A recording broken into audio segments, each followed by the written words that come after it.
भगवान गणेश को सभी देवताओं में प्रथम पूज्य माना जाता है।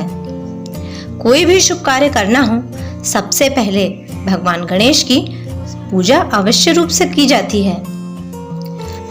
श्री गणेश भगवान शंकर और माता पार्वती के पुत्र। भगवान गणेश का सिर हाथी का था और एक दांत टूटा हुआ था।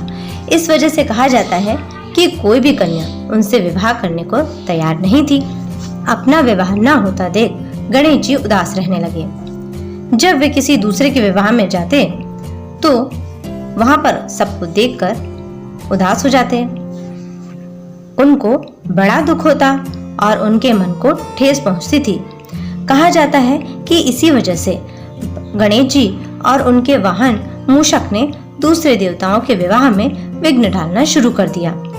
गणेश जी के कहने पर मूषक जब किसी का भी विवाह होता था तो वहां पर जाकर सारा सामान तहस नहस कर देते थे, उथल पुथल मचा देते थे, जिससे दूसरे देवताओं के विवाह में बहुत सारी अड़चनें आ जाती थी। मूषक गणेश जी की पूरी सहायता करता था।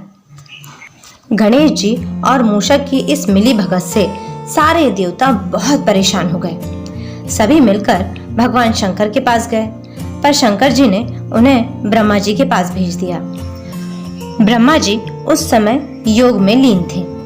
हालांकि देवताओं के कहने पर, उनकी प्रार्थना पर भगवान ब्रह्मा ने अपने योग से रिद्धि और सिद्धि नामक 2 कन्याओं को उत्पन्न किया। इसी कारणवश रिद्धि और सिद्धि भगवान ब्रह्मा जी की मानस पुत्रियां कही जाती हैं। इन दोनों पुत्रियों को लेकर ब्रह्मा जी गणेश जी के पास पहुंचे। वहां जाकर उन्होंने कहा कि हे गणेश जी, आपको मेरी इन दोनों पुत्रियों को शिक्षा देना पड़ेगा। गणेश जी तैयार हो गए। इसके बाद सभी देवता और ब्रह्मा जी अपने अपने लोक को चले गए। इसके बाद रिद्धि और सिद्धि गणेश जी के पास शिक्षा प्राप्त करने लगी। जब भी मूषक वहां पर किसी भी देवता की शादी का समाचार लेकर वहां आता, गणेश जी को सुनाने की कोशिश करता, उसके पहले ही रिद्धि और सिद्धि दोनों मिलकर गणेश जी और मूषक का ध्यान भटका देती थी और उन दोनों का ध्यान देवताओं के विवाह की तरफ जाता ही नहीं था। बस फिर क्या था, सभी देवताओं का विवाह बिना किसी अड़चन के, बिना किसी विघ्न के संपन्न होने लगा। सभी खुश रहने लगे, मगर धीरे धीरे गणेश जी को ये बात समझ में आ गई।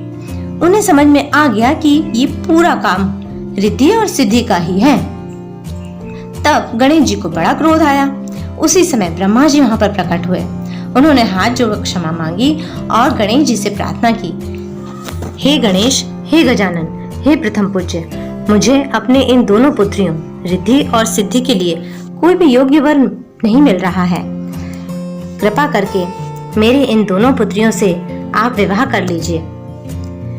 ऐसा सुनकर भगवान गणेश मुस्कुरा दिए और कुछ समय के बाद अपने विवाह के लिए तैयार हो गए। उन्होंने रिद्धि और सिद्धि से अपने विवाह की स्वीकृति प्रदान करी। इस तरह से भगवान गणेश का रिद्धि और सिद्धि के साथ धूमधाम के साथ विवाह हुआ। कहा जाता है कि इनके 2 पुत्र शुभ और लाभ भी हुए। बोलिए रिद्धि सिद्धि के दाता गणेश गजानन महाराज की जय।